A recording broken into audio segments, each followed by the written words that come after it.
A Fábrica de Livros se orgulha de trazer a acessibilidade aos deficientes visuais. Se você apoia esta missão, curta e compartilhe o nosso canal. Critão, por Platão.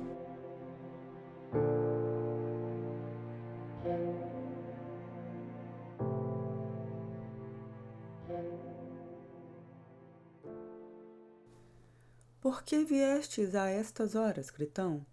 É madrugada ainda, não é? Perfeitamente. Que horas, precisamente? Mal começa a clarear.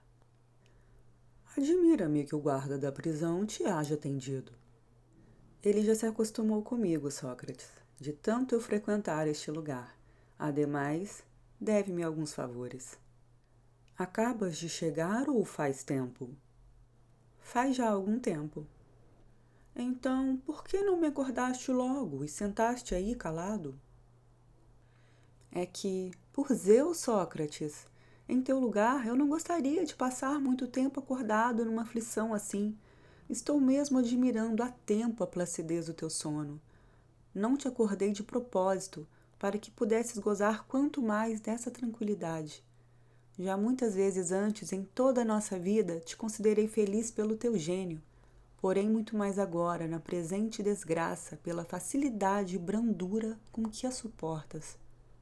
Realmente, Critão, eu destoaria se na minha idade me agastasse por ter de morrer em breve.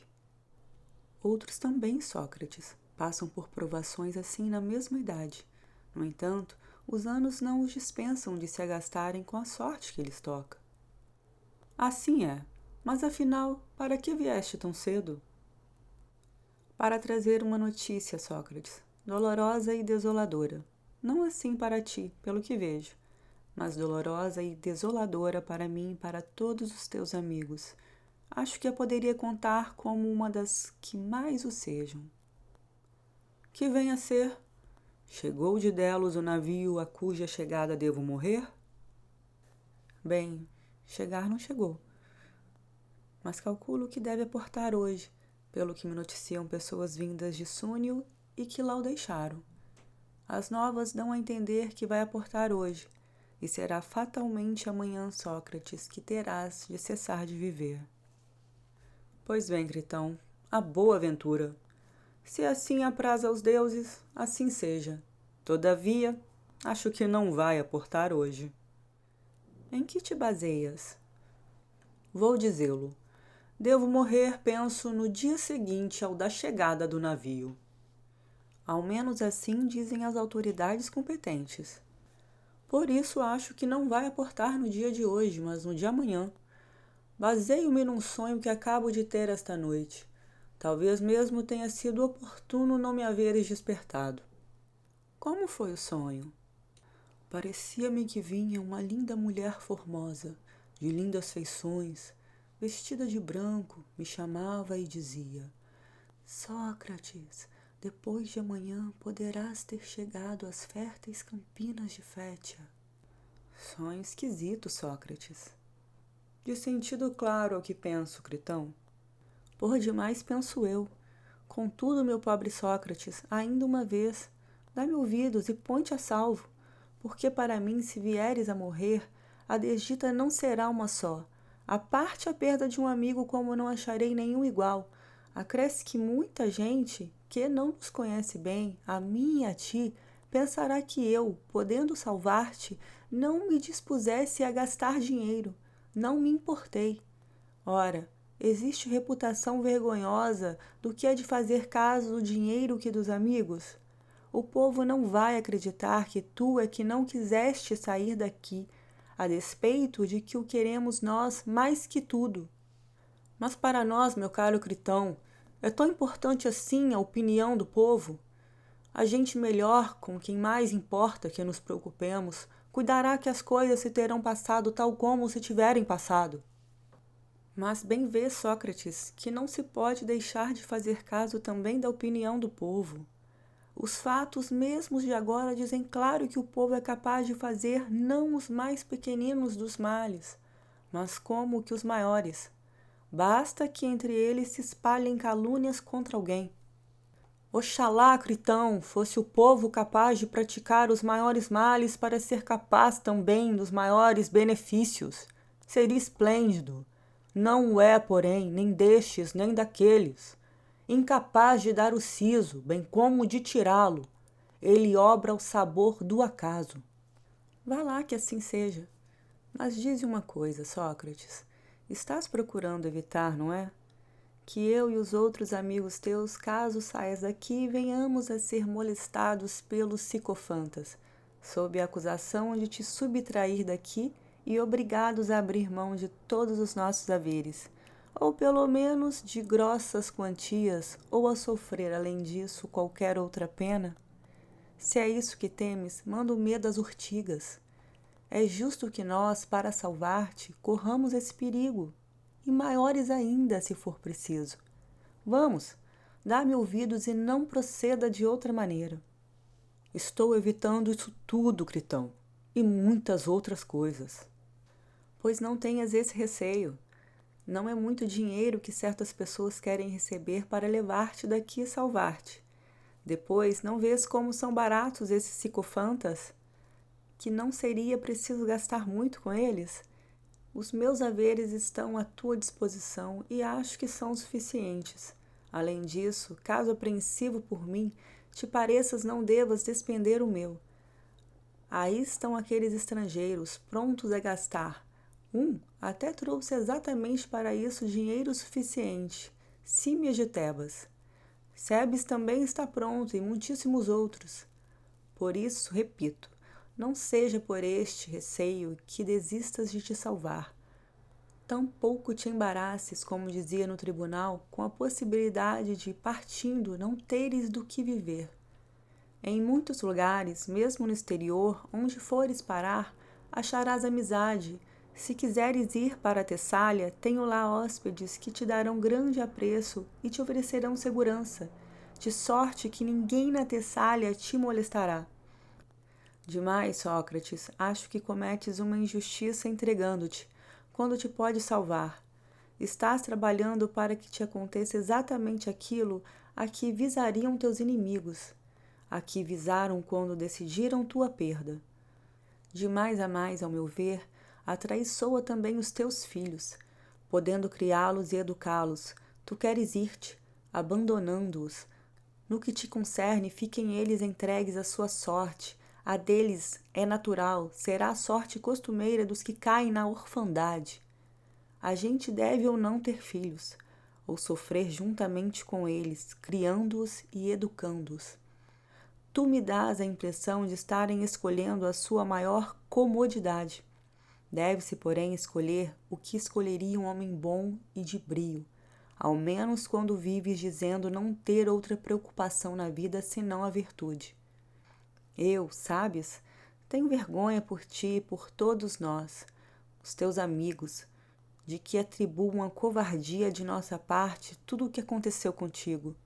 O teu comparecimento diante do tribunal quando podias deixar de comparecer, a maneira pela qual o processo mesmo correu, por fim este desfecho, como que o mais ridículo da história, a impressão de que nos esgueiramos, covardes e sem brio, sem termos providenciado nem nós outros, nem tu, a tua salvação, possível e realizável se tivéssemos algum préstimo. Evita, Sócrates, que essa brecha, em acréscimo à tua desgraça, caia sobre ti ou sobre nós. Vamos, resolve-te, que já não é tempo de resolver, mas de ter resolvido. Só há, porém, uma resolução, e tudo deve estar feito na noite de hoje. Se nos demorarmos mais, já não será mais realizável nem possível. De toda forma, Sócrates, dá-me ouvidos e não procedas de outra maneira. Querido Critão, quão precioso teu ardor se alguma retidão o acompanhasse. Não sendo assim, quanto mais insistente, tanto mais penoso. Temos, pois, de examinar se devemos proceder como queres ou não. Quanto a mim, não é de agora, sempre fui deste feitio. Não cedo a nenhuma outra de minhas razões, senão a que minhas reflexões demonstram ser a melhor.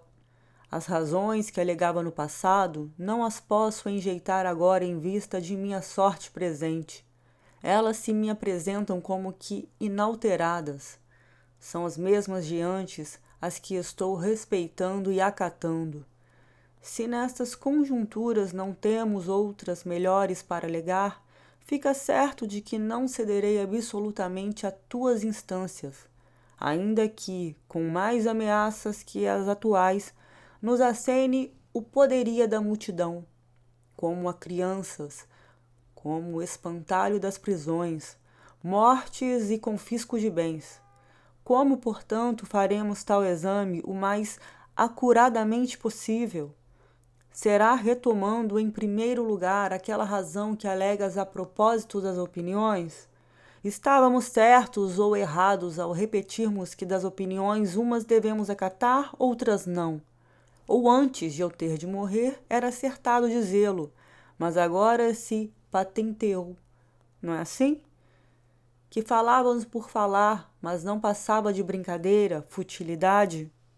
Francamente, Critão, desejo examinar contigo se aquela razão se nos apresentará um tanto modificada em vista da minha situação ou idêntica, e se a mandaremos às urtigas, ou lhe obedeceremos.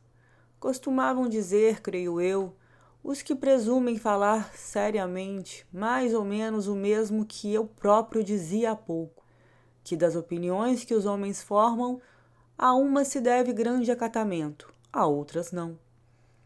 Pelos deuses, Critão, não te parece uma boa norma? Porque tu, tanto quanto alcançavam as previsões humanas, não estás em vias de morrer amanhã, nem poderia ser abalado o teu juízo pela adversidade presente. Portanto, reflete. Não achas acertado dizer que nem a todas as opiniões dos homens se deve acatamento, mas a umas sim e outras não, e não as de todos, mas as de uns sim e as de outros não? Que dizes? Não é com razão que se diz isso? É com razão. Logo acatar as boas, não as ruins. Perfeitamente.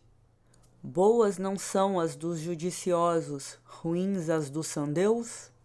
Como não? Ora bem, em que sentido se faziam tais distinções? Um homem que pratica ginástica e segue aquela norma dá atenção ao louvor, à censura, ao parecer de toda a gente, ou somente ao de quem porventura é médico ou instrutor de ginástica? Só ao deste. Assim deve temer as censuras e folgar com o louvor de único, e não da multidão. Evidentemente. Deve, não é assim?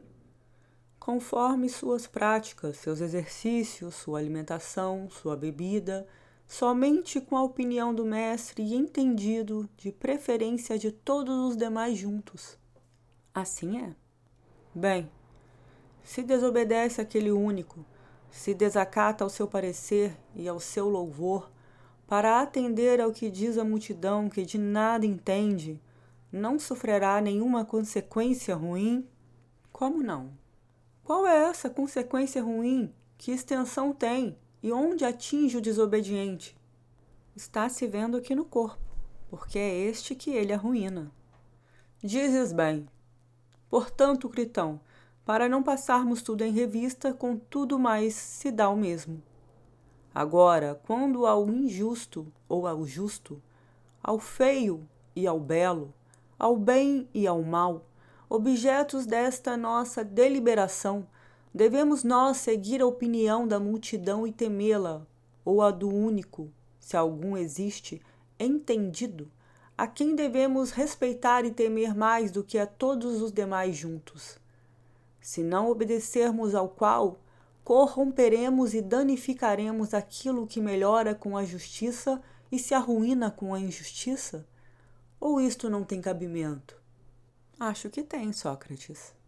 Ora, pois, se aquilo que melhora com um regime saudável e se corrompe com um regime insalubre, nós arruinarmos obedecendo a opinião que não é a dos entendidos, é-nos possível viver com essa parte arruinada? É ao corpo que nos referimos ou não? Sim. Então é-nos possível viver com um corpo em más condições, arruinado? De modo nenhum. De maior valor, então? Muito maior. Logo, meu excelente amigo, não é absolutamente com o que dirá de nós a multidão que nos devemos preocupar, mas com o que dirá a autoridade em matéria de justiça e injustiça, a única, a verdade em si. Assim sendo, para começar, não apontas o bom caminho quando nos prescreves que nos inquietemos com o pensamento da multidão a respeito do justo, do belo, do bem e de seus contrários. A multidão, no entanto, dirá alguém, é bem capaz de nos matar. Isso é claro, Sócrates. Haverá quem diga. De certo. Mas, meu admirável amigo, essa razão que acabamos de rever ainda me parece substancialmente a mesma de antes. Examina também se continua de pé para nós este outro princípio, que não devemos dar máxima importância ao viver, mas ao viver bem. Continua. E que viver bem, viver com honra e viver conforme a justiça é tudo um, continua de pé ou não? Continua. Por conseguinte, partindo desses princípios nos quais concordamos, devemos averiguar se é justo que eu tente sair daqui sem permissão dos atenienses, ou injusto. Se provar que é justo, tentemos. Se não, desistamos.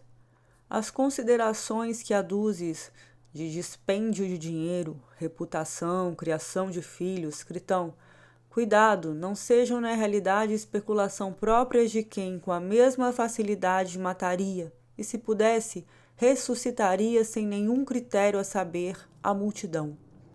Nós, porém, pois que assim reside a razão, não sujeitemos a consideração nada além do que há pouco dizíamos. Se será procedimento justo dar dinheiro aos que me vão tirar daqui, suborná-los, nós mesmos promovendo a fuga e fugindo, ou se, na verdade, procederemos com injustiça em todos esses atos. Se provar que cometeremos injustiça, não será absolutamente mister indagar se devo morrer, ficando quieto aqui, ou sofrer qualquer outra pena, antes do que praticar uma injustiça. Acho que falas com acerto, Sócrates. Vê, pois, o que devemos fazer. Vejamo-lo juntos, meu caro. E se puderes de algum modo refutar-me, refuta-me e te obedecerei. Se não, cessa desde logo, meu boníssimo amigo, de insistir no mesmo assunto, de que preciso sair daqui contrariando os atenienses, porque dou muita importância a proceder com o teu assentimento, e não malgrado teu. Vê, pois, se te parecem satisfatórios os argumentos básicos deste exame e procura responder a minhas perguntas com a maior sinceridade. Pois não, procurarei. Asseveramos que não se deve cometer injustiça voluntária em caso nenhum, ou que em alguns casos se deve e noutros não, ou que de modo algum é bom nem honroso cometê-la, como tantas vezes no passado conviemos. E é o que acabamos de repetir. Porventura, todas aquelas nossas convenções de antes se entornaram nestes poucos dias e durante tanto tempo, Critão. Velhos como somos, em nossos graves entretenimentos não nos demos conta de que nada diferíamos das crianças? Ou, sem dúvida alguma, é como dizíamos, quer o adianta a multidão, quer não? Mas, ainda que tenhamos de experimentar momentos quer ainda mais dolorosos, quer mais suaves, o procedimento injusto em qualquer hipótese não é sempre, para quem o tem, um mal e uma vergonha. Afirmamos isso ou não? Afirmamos. Logo, jamais se deve proceder contra a justiça. Jamais, por certo. Nem mesmo retribuir a injustiça com a injustiça, como pensa a multidão, pois o procedimento injusto é sempre inadmissível. Parece que não. E daí? Devemos praticar maldades ou não, Critão? Não devemos, sem dúvida, Sócrates. Adiante. Retribuir o mal que nos fazem é justo, como diz a multidão, ou injusto? Absolutamente injusto. Sim, porque entre fazer mal a uma pessoa e cometer uma injustiça, não há diferença nenhuma. Dizes a verdade. Em suma, não devemos retribuir a injustiça nem fazer mal a pessoa alguma, seja qual for o mal que ela nos cause. Cautela, porém, Critão, ao admitires esses princípios, não o faças em contradição com o teu pensamento, pois sei que essa opinião é e será de alguns poucos. Entre os que a adotam e os que a repelem não existe um ânimo comum. Fatalmente se aquererão mal uns aos outros, ao verem os propósitos uns dos outros. Portanto, considera muito bem tu se comungas a minha opinião, se concordas comigo e se nossa deliberação partirá do princípio de que jamais é acertado cometer injustiça, retribuí-la, vingar pelo mal que fazemos o mal que nos fazem, ou se diverges e não coparticipas do princípio. Quanto a mim, essa é a opinião minha antiga, que ainda agora mantenho. Tu, porém, se tens outro sentir, fala, dá-me a conhecer. Se perseveras no de outra, presta atenção ao que aí decorre. Persevero, concordo contigo. Por isso, prossegue. Passo então às decorrências. Ou melhor, pergunto se uma convenção que se firmou com alguém, sendo justa, deve ser cumprida ou traída. Deve ser cumprida. Daí, presta atenção. Saindo daqui, desobedientes à cidade, lesamos alguém e logo a quem menos devemos lesar ou não. E cumprimos as convenções justas que firmamos ou não. Não sei responder às tuas perguntas, Sócrates. Não as estou compreendendo. Bem, reflete no seguinte. Se no momento em que eu estivesse para me evadir daqui, ou como quer que se diga, chegassem as leis e a cidade, assomassem perguntando: Dize-nos, Sócrates, que pretendes fazer? Que outra coisa meditas com a façanha que intentas, senão destruir-nos a nós, as leis e a toda a cidade na medida de tuas forças? Acaso imaginas que ainda possa subsistir e não esteja destruída uma cidade onde nenhuma força tenham as sentenças proferidas, tomadas inoperantes e aniquiladas por obra de simples particulares? Que responder, Critão, a essas e semelhantes perguntas? Muitos argumentos poderiam ser aduzidos, sobretudo por um orador em defesa da lei por nós violada que estabelece a autoridade das sentenças proferidas. Acaso responderei que a cidade me agravou, não me julgou, conforme a justiça? Direi isso? Direi o quê? Isso mesmo, por Zeus, ó Sócrates. E se então as leis dissessem: Sócrates, o que convencionaste conosco foi isso, ou que submeterias às sentenças que a cidade proferisse? Se me admirasse dessa pergunta, diriam talvez: Sócrates, não te admires de nossas perguntas, mas responda-nos, porque tu também costuma lançar mão de perguntas e respostas. Vamos, pois, qual a queixa contra nós e contra a cidade, que te move à nossa destruição? Para começar, não fomos nós que te demos nascimento e não foi por nosso intermédio que teu pai desposou tua mãe e te gerou? Dize, apontas algum defeito naquelas dentre nós que regulam os casamentos? Achas que não estão bem feitas? Não aponto defeitos, diria eu. Então, nas que regulam a criação e educação do filho que também recebeste? Aquelas que de nós regem a matéria, ao mandarem que teu pai te ensinasse música e ginástica, não o fizeram com acerto? Fizeram, diria eu. Bem, depois que nasceste, que te criaram e educaram, poderia de começo negar que nos pertences como filho nosso e nosso escravo? Assim tu com teus ascendentes? E se assim é, julgas ter ao menos os mesmos direitos que nós? Julgas ter o direito de fazer-nos em represália o mesmo que tentamos fazer a ti? Ora, Em face do teu pai não terias os mesmos direitos, nem em face de teu amo, se amo tivesse, para retalhar o que te fizessem, nem para revidar doesto por doesto, golpe por golpe, nem para outros desforços, mas em face da pátria e das leis. Se tentarmos destruir-te por assim acharmos de justiça, terás o direito de tentar, da tua parte também, dentro das tuas forças, destruir-nos em desforra a nós as leis e a pátria? E dirás que assim procedendo obras com justiça tu, que verdadeiramente tomas a virtude a sério?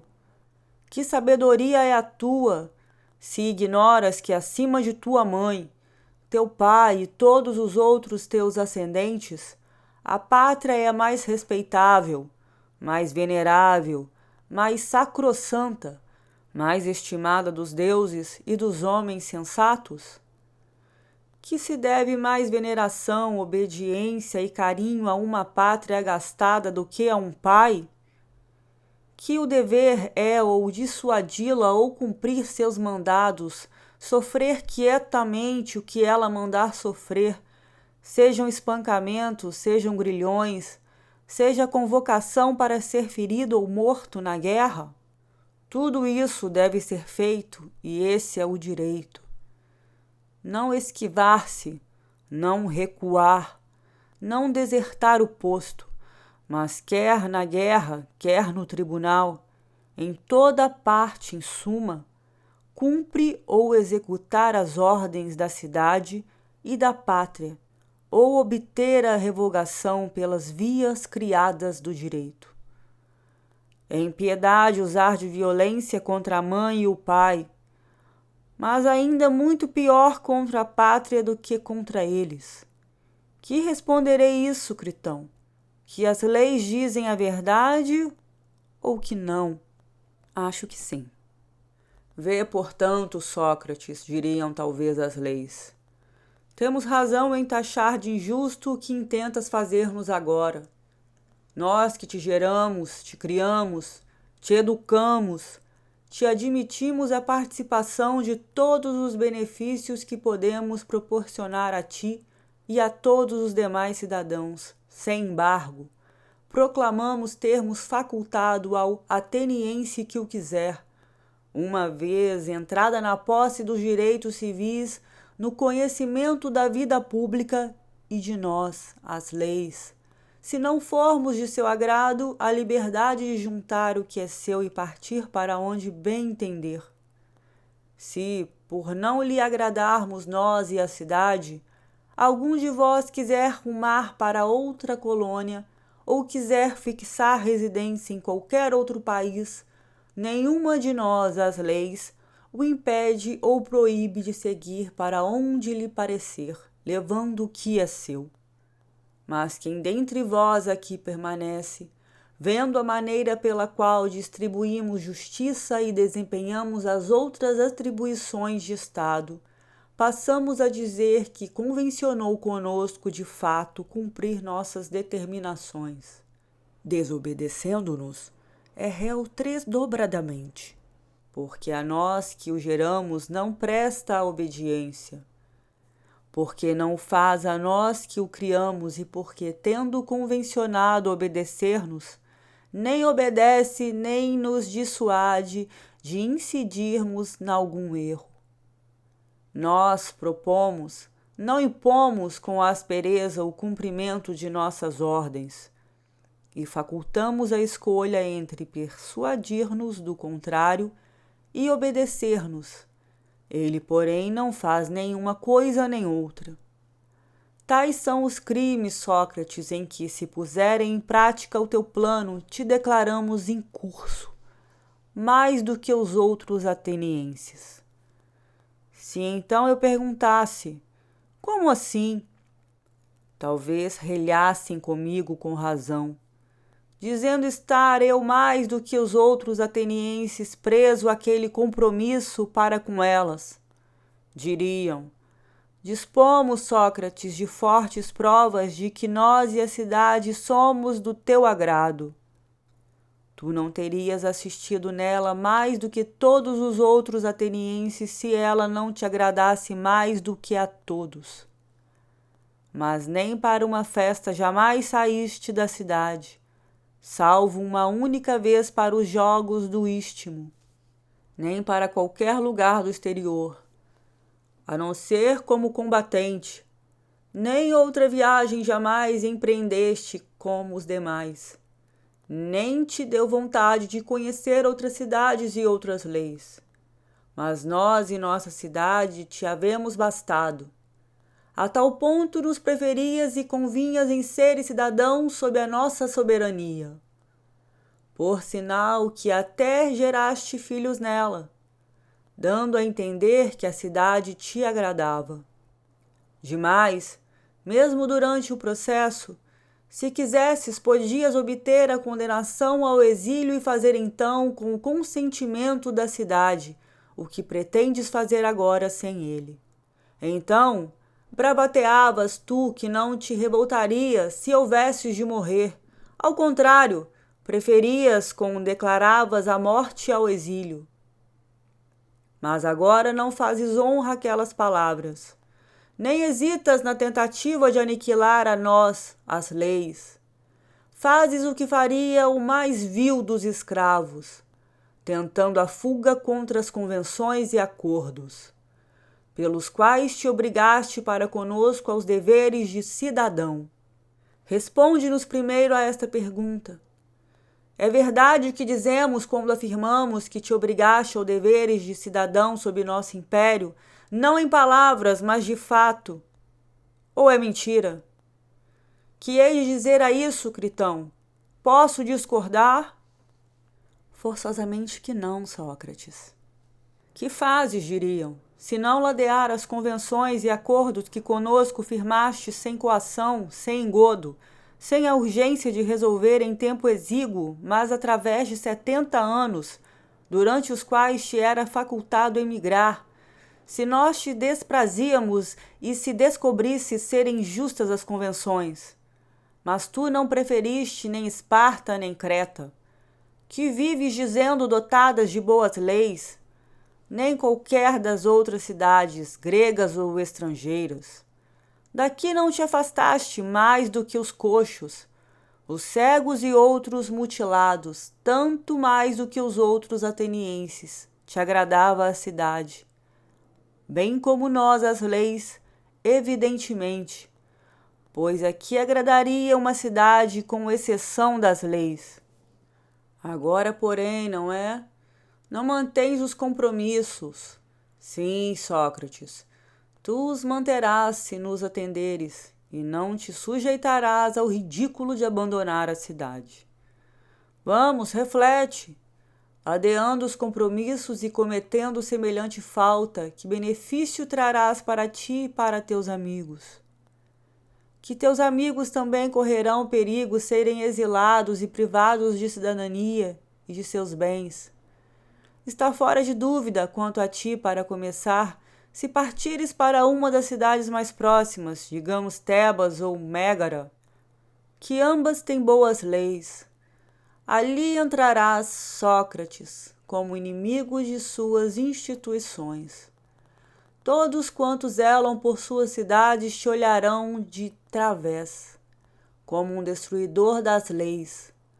Consolidarás a reputação de teus juízes, de sorte que pareçam haver-te julgado escorreitamente, porque todo violador das leis bem pode ter tido como corruptor dos jovens e dos levianos. Ou acaso evitarás as cidades de boas leis e os homens mais morigerados? E valerá a pena viveres com esse comportamento? Ou entrarás em contato com eles e discorrerás sem acanhamento sobre o que, Sócrates? Sobre os teus assuntos daqui?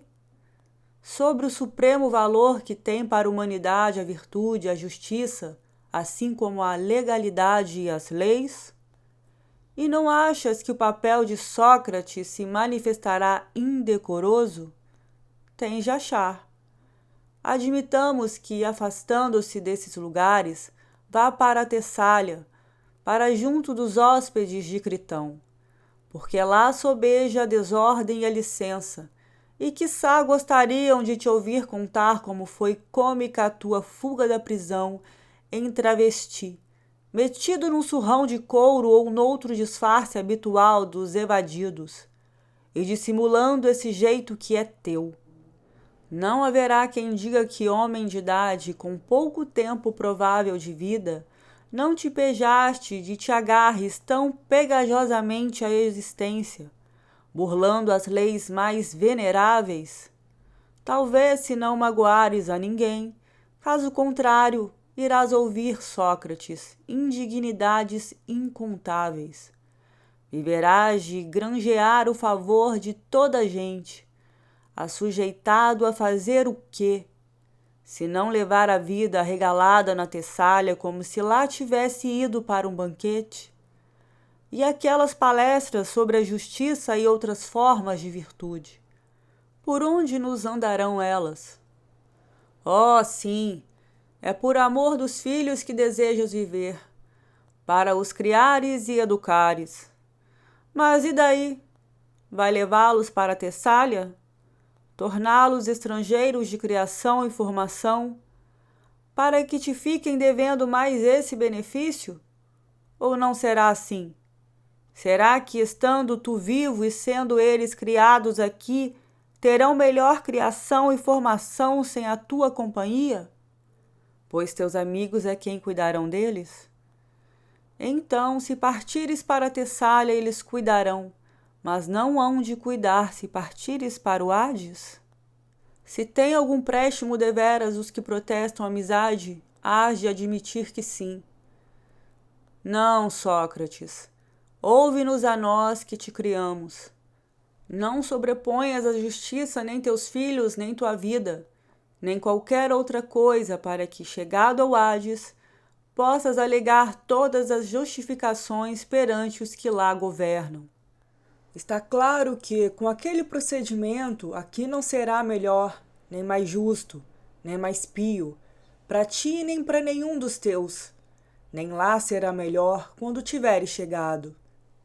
Presentemente partirás, se partires vítimas da injustiça não nossa das leis, mas dos homens.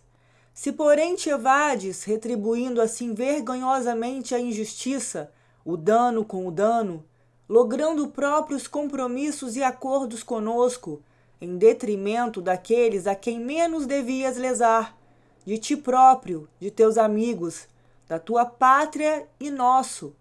Nós, enquanto viveres, estaremos indignadas contigo. Lá embaixo, nossas irmãs, leis do Hades, não hão de te acolher com benevolência, sabedoras do que nos procuraste arruinar na medida de tuas forças. Oh, não! Não possa mais, Critão, persuadiste a fazer o que ele dirá com mais força do que nós. Essa recriminação, Critão, meu querido companheiro, fica certo, parece-me que as estou ouvindo, tal como aos coribantes parece estarem ouvindo o som das flautas. É a ressonância mesma dessas palavras que zumbe no meu íntimo e não me deixa ouvir a outrem. Por isso, acredita-me, tanto quanto creio agora. O que disseres em sentido diverso, di-lo-ás em vão. No entanto, se esperas algum resultado, podes falar. Não, Sócrates, só não tenho o que dizer. Então, desistam, Critão. Procedamos daquela forma, porque tal é o caminho por onde a divindade nos guia.